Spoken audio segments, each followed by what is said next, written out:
சிவ திருச்சிற்றம்பலம். இப்போ நாம் எதை பற்றி பேச போகிறோம்னா, ஒரு சிலருக்கு நாகதோஷம் இருக்கும். அவங்களுக்கு குழந்தை தணிக்கும், ஆனால் திருப்பி 2-3 மாதத்தில் கரு கலைஞ்சி போயிடும். இவங்களுக்கு எவ்வளோதான் ட்ரீட்மெண்ட் எடுத்தாலுமே அவங்களுக்கு அந்த நோய் மாதிரி அது வந்துக்கிட்டு அவர் இருக்கும், கரு தங்கி அப்புறம் போய்கிட்டு தான் இருக்கும்.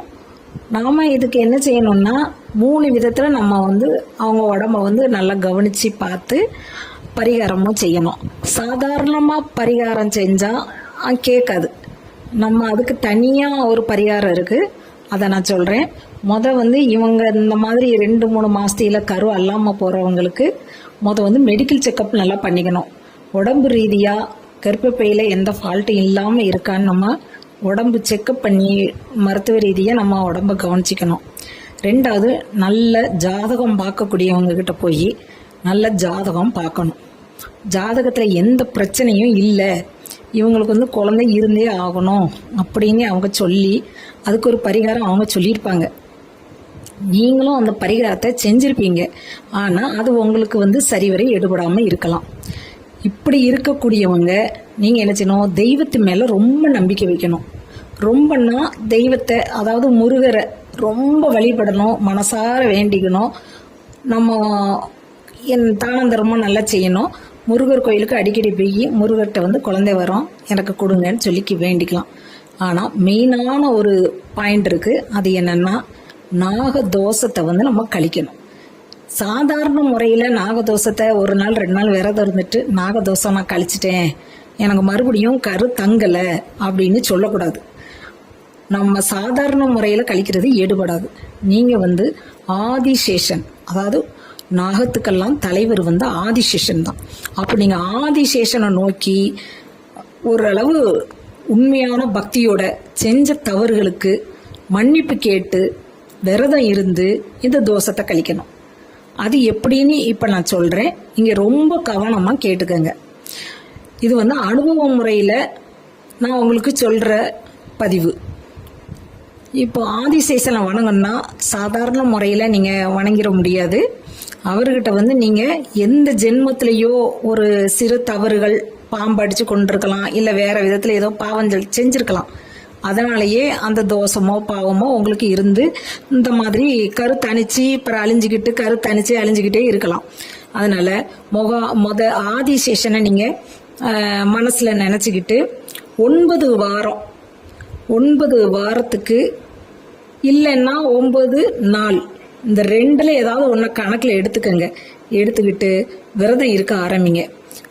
நீங்கள் ஒரு நல்ல கடையில் போய் பித்தளையிலையோ இல்லை கல்லுலையோ 3 சுற்றி இருக்கும் பாம்பு, அந்த மாதிரி ஒரு கல்லையோ இல்லை ஒரு பித்தளையில ஏதோ ஒரு நாகரை நீங்கள் நல்லா வாங்கிக்கணும். கொஞ்சம் பெரிய சைஸில் வாங்கிக்கோங்க. அதை வீட்டுக்கு எடுத்துகிட்டு ஒரு நல்ல பித்தளை தாம்பலமோ இல்லை சில்வர் தாம்பலமோ ஏதோ அது உங்கள் தகுதிக்கு ஏற்ற மாதிரி எடுத்து வச்சுக்கிட்டு அதில் இந்த நாகரை வச்சுருங்க. வச்சுட்டு ஒரு நாள் ஈவினிங், இப்போ ஞாயிற்றுக்கிழமையில் நீங்கள் ஆரம்பிங்க. ஞாயிற்றுக்கிழமை நீங்கள் ஆரம்பிக்கன்னா சனிக்கிழமை சாயந்தரமே நீங்கள் அந்த விரதத்தை ஆரம்பிக்கிறோம். அப்போ நீங்கள் தலை இழுக்கக்கூடாது, அழகுபடுத்திக்க கூடாது. உங்களை நான் சொல்கிறது உங்களுக்கு புரியும். சாதாரணமாக ஒரு 2 ட்ரெஸ் எடுத்து வச்சுக்கோங்க தனியாக. அந்த 2 ட்ரெஸ்ஸில் ஒரு ட்ரெஸ் அன்னைக்கு ஈவினிங் குளிச்சுட்டு நீங்கள் அந்த ட்ரெஸ்ஸை கட்டிக்கிட்டு தலைக்கு நல்லா சுத்தபத்தமாக தலைக்கு குளிச்சுட்டு அந்த நாகரை அன்னைக்கு அதில் வச்சு பாலபிஷேகம் அவருக்கு உங்கள் கையாலே பண்ணணும். பாலபிஷேகம் பண்ணி தீபாதரனை காட்டணும். காட்டி அவருக்கு குங்குமம் வச்சு பிறகு அப்புறம் நீரால் அவரை சுத்தம் பண்ணணும். இதே மாதிரி அந்த சுத்தம் பண்ண பாலபிஷேகம் பண்ணதை நீங்கள் குடிக்கலாம், இல்லைன்னா அதை ஒரு செடிக்கு அடியில் ஊற்றலாம். ஆனால் நீங்கள் சாப்பிட்ற உணவு முறை அன்னையிலேருந்து நீங்கள் என்ன செய்யணும், வெறும் பழங்கள் ஜூஸ் எடுத்து சாப்பிடக்கூடாது, இனிப்பு சேர்த்து சாப்பிடக்கூடாது. நீங்கள் சாதாரணமாக ஜூஸ் எடுத்து சாப்பிடலாம். பால், இந்த 2 தான் நீங்கள் ஆகாரமாக 3 வேளையுமே எடுத்துக்கணும். நான் சொல்கிற ரொம்ப கவனத்தை நீங்கள் வச்சுக்கோங்க. 3 வேளையும் பாலும் பழமும் மட்டுமே நீங்கள் சாப்பிட்டு வரணும், வேற எதுவும் நீங்கள் சாப்பிடக்கூடாது. இது ஸ்நாக்ஸோ இல்லை எனக்கு வயிறு பசிக்கு நான் வேற ஆகாரம் எடுத்துக்கணும் கிடையவே கிடையாது. அப்படிலாம் நீங்க செஞ்சீங்கன்னா உங்களுக்கு அந்த வாய்ப்பு வந்து ரொம்ப குறைவா இருக்கும். அதனால நீங்க இதெல்லாம் எடுத்துக்காம டெய்லி ஆதிசேஷன்ட்ட நான் முட்டு போட்டு நீங்க வணங்கி, நான் ஏதோ ஒரு பிறவியில நான் ஏதோ ஒரு குற்றங்கள் செய்திருக்கலாம், நீங்க என்ன அதை மன்னிச்சிருங்கன்னுட்டு இரு வேளையும் காலை மாலை இரு வேளையும் நீங்க இறைவனுக்கு அபிஷேகம் பண்ணி அந்த இடத்துல இருந்தே நீங்க முட்டு போட்டு ஆதிசேஷன்ட்ட வேண்டணும். நீங்க கும்பிடுற முருகரையோ இல்ல சிவனையோ வேண்டிக்கணும். இந்த 2 தெய்வத்தை தாண்டி வேற தெய்வத்திட்ட நீங்க வேண்டது அது சரி வராது. நீங்க இந்த 2 பேரால தான் உங்களுக்கு குழந்தை பாக்கியத்தை கொடுக்க முடியும். அதனால நீங்க இந்த 2 பேருகிட்டையும் மன்னிப்பு கேட்டுட்டு ஆதிசேஷன்ட்டையும் நீங்க மன்னிப்பு கேளுங்க. கட்டாயம் கேட்டாகணும். மண்டிட்டு நீங்க கேட்டு உங்களால முடிஞ்சது 9 நாளோ இல்ல 9 வாரமோ நீங்க கட்டாயம் இந்த விரதத்தை நீங்க கடைபிடிச்சி உங்களை நீங்க அலங்காரம் பண்ணிக்காம இறைபக்தியோட செஞ்சுட்டு அந்த 9 நாள் முடிஞ்சு அன்னைக்கு நீங்க முடிய போகுது அப்படின்னா நீங்க அன்னைக்கு ஈவினிங்கோ இல்ல காலையிலயோ இல்ல மறுநாள் காலையில 10வது நாள் அப்படி போய் நீங்க சிவன் கோயில்லையோ இல்லைன்னா பரிகாரம் செய்யக்கூடிய ஸ்தலங்கள் இருக்கும், அங்க கொண்டு இந்த நாகரை நீங்க பிரதிஷ்டை பண்ணிட்டு அங்க மஞ்சள் குங்குமம் இதெல்லாம் வச்சு அவருக்கு அபிஷேகம் பண்ணிட்டு பால் பழம் இதெல்லாம் நீங்க என்ன செய்யணும், அவருக்கு நாகத்துக்கு நீங்க வச்சு அந்த பிரதிஷ்டை பண்ண நாகத்துக்கு வச்சுட்டு நீங்க அங்கேயும் இதே பிரார்த்தனை நீங்க வச்சுட்டு சிவனையோ முருகரையோ நீங்க வேண்டி 3 சுத்தி இறைவனை வழிபட்டுட்டு கடல்ல நீங்க நீராடினாலும் சரி, இல்லைன்னா வீட்டுல நீங்க சுத்தம் பண்ணிக்கிட்டாலும் சரி, உங்களை நீங்க மனசையும் ரொம்ப சுத்தமா வச்சுட்டு உடலையும் சுத்தமா வச்சுக்கிட்டு அந்த 9 நாள் விரதம் இருக்கும்போது நீங்க ஆண்கள் கூட சேரக்கூடாது. வீட்டுல முட்டையோ வேற உயிர்களையோ கொல்லக்கூடாது. முட்டையை அடிச்சு சாப்பிடக்கூடாது. சைவமா இருக்கணும், மற்றவங்களும் சைவமா இருக்கணும். நீங்களும் வீட்டுல எந்த ஒரு உயிரையும் கொல்லாம நல்லபடியா இந்த விரதத்தை கடைபிடிச்சு பரிகார ஸ்தலத்துல கொண்டு நீங்க செலுத்திட்டு வாங்க.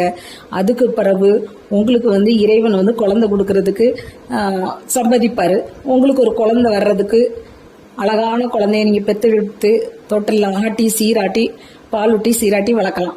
கட்டாயம் குழந்தை கிடைக்கிறதுக்கு வாய்ப்புகள் அதிகம் இருக்கு.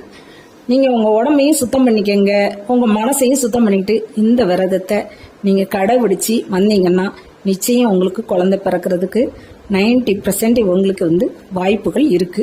இதை கடைபிடிக்கணும். ஆதிசேஷன்கிட்ட நீங்க எப்படியும் வழிபடணும். ஏதோ நம்ம ஒரு காலத்துல ஒரு முந்தின பிறவியில நம்ம ஏதோ நம்மளை அறியாம பாவங்களோ தோஷங்களோ இருந்திருக்கலாம். இந்த பிறவியில நீங்க ஒண்ணுமே செஞ்சிருக்க மாட்டீங்க, இந்த பாவம் செஞ்சிருக்க மாட்டீங்க. அதனால ஐயோ நான் பாவம்லாம் செய்யலையே, எனக்கு ஏன் இப்படி இருக்கு அப்படின்னு நீங்க மனசார என்ன செஞ்சு வருத்தப்பட்டுக்கிட்டு இருப்பீங்க. அந்த வருத்தங்கள்லாம் வேண்டாம். இந்த சொல்ற பரிகாரத்தை நீங்க கடைபிடிச்சு வாங்க. முக்கியமா நீங்க இந்த விரதம் இருக்கும்போது உயிர் பலி ஆகாது. மற்ற முட்டை கூட நீங்க என்ன செய்யக்கூடாது, வீட்டில் வச்சு உடைக்கவும் கூடாது, சமைக்கவும் கூடாது. இந்த விரதத்தை கடைபிடிக்க நன்றியும் பாலும் பழமும் மட்டும் உணவாக எடுத்துக்கங்க. நன்றி. கடைபிடிச்சு பாருங்க. சிவசிவ சிவசிவ. திருச்சிற்றம்பலம். இப்போ நாம எதை பற்றி பேச போறோம்னா, ஒரு சிலருக்கு நாகதோஷம் இருக்கும், அவங்களுக்கு குழந்தை தனிக்கும், ஆனால் திருப்பி 2-3 மாசத்துல கரு கலைஞ்சு போயிடும். இவங்களுக்கு எவ்வளவுதான் ட்ரீட்மெண்ட் எடுத்தாலுமே அவங்களுக்கு அந்த நோய் மாதிரி அது வந்துக்கிட்டு அவர் இருக்கும், கரு தங்கி அப்புறம் போய்கிட்டு தான் இருக்கும். நாம இதுக்கு என்ன செய்யணும்னா 3 விதத்தில் நம்ம அவங்க உடம்ப நல்லா